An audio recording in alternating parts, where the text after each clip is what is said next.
In this episode, you're going to learn why age isn't a barrier to maintaining performance, how consistency is key. It's so trite, but it's so true.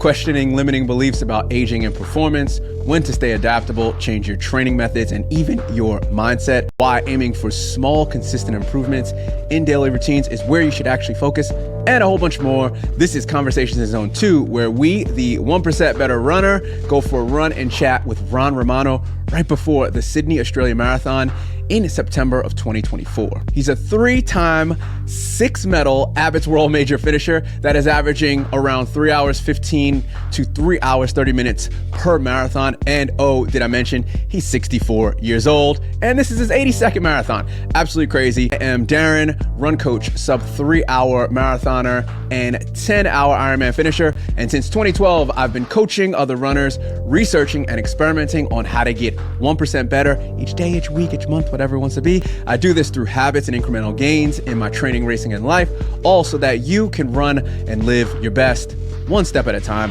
Let's get into the convo. All right, we got Mr. Romano. I want to say Ray Romano from New York City, here in Sydney, Australia. And he is running the Sydney Marathon, which is not a major yet. And this guy right here, we'll get into him in a second.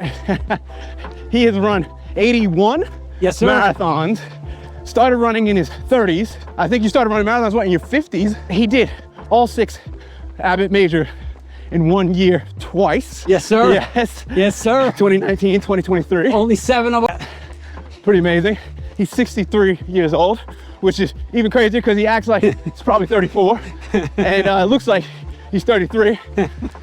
Honestly, couldn't tell if there was no gray in your beard that you were older than 33. I love that gray beard, man. Yeah, gray beard is great, man. I got a little grays now. Yeah. I'm 42 left here. First one to kind of start off this conversation in Zone 2. Do you think Sydney is going to be a major? Do you absolutely do. You do? I think it's happening in November. They'll get the word and it's going to happen. Yes. Well, we'll see. See in November, but this year they got the weather. It's going to be very cool. I think 16 degrees high Celsius for you Americans that don't get the metric system. That is 60 degrees. Yeah, 60 degrees. You've run 81 marathons, right?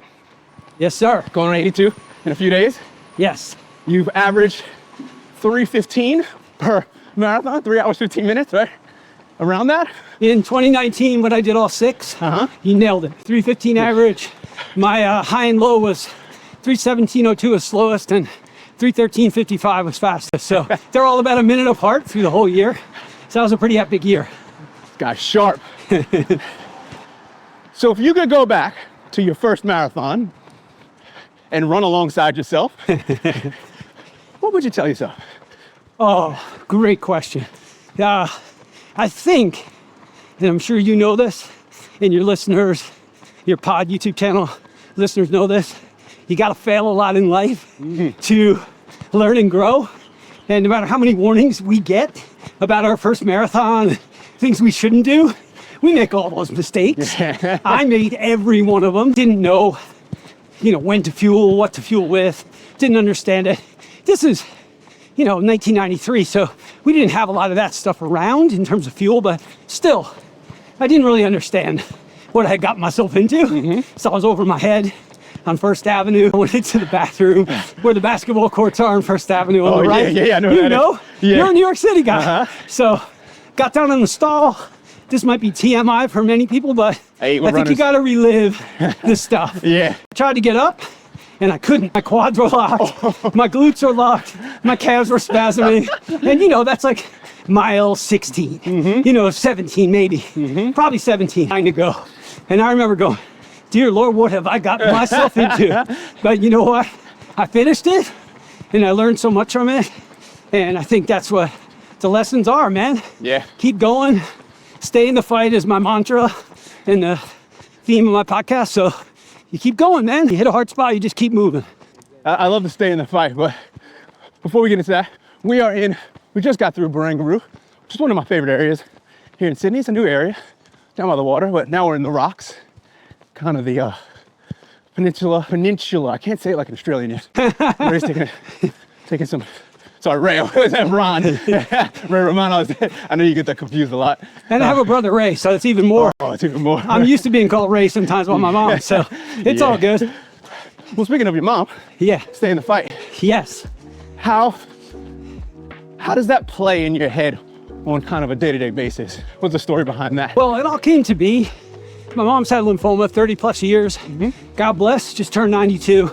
And like a lot of people in life that have health hardships or challenges, she's handled them all with a lot of grace and dignity and just never let it get her down, man.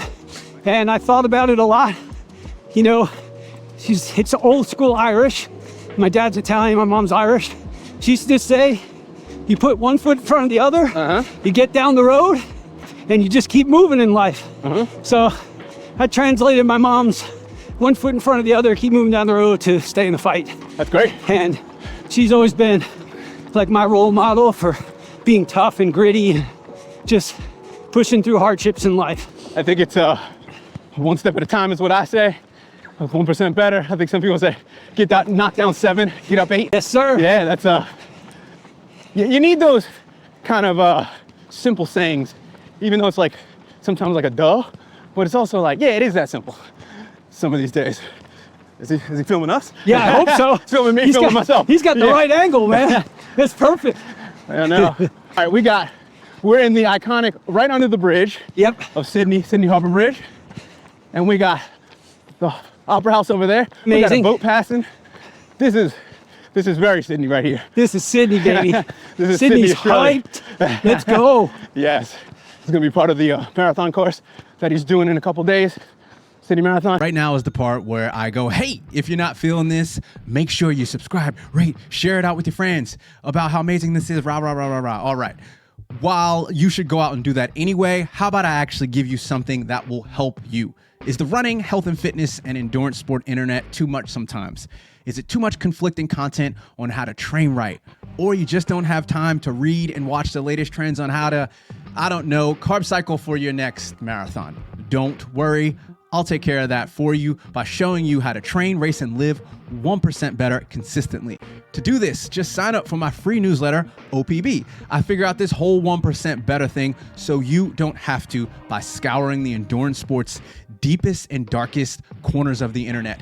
Go to dlatecreates.com/news, all spelled the normal way, to be inspired and motivated on the regular. Let's get back into it. So one of the sayings that I've taken from Mike Trees. Do you know Mike Trees at Run Die Energy? I don't. You don't? Okay. But I'll give him a follow. Yeah, he's on.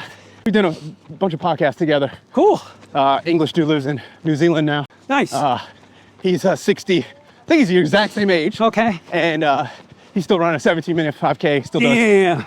You think he did a 10-hour Ironman last year? Baller. Yeah, he's up there with you. He's not a marathoner. Okay. Ironically, he'll do Ironman, he'll do 5Ks. How funny is that? He's not doing marathons. So Mike Trees, all about slowing down and slowing down. And what specific tool are you using to not let that, oh, I'm old, bad knees type talk, I'm too old for this? Because I even I'm 42 and I catch myself saying that stuff. Sure you do. I'm always like, I'm getting old. I'm like, why did I just say that? Like, is that just a thing we do? Yeah. So you obviously get up every day, running low 3-hour marathons consistently. Is there one specific tool that you have?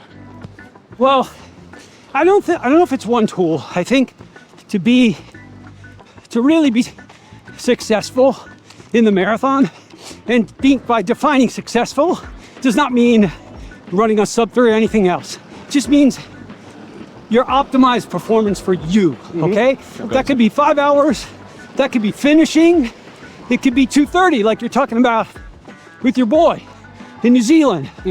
So I think over the long haul, consistency is what separates the people who achieve success in the marathon and who struggle and fight injuries.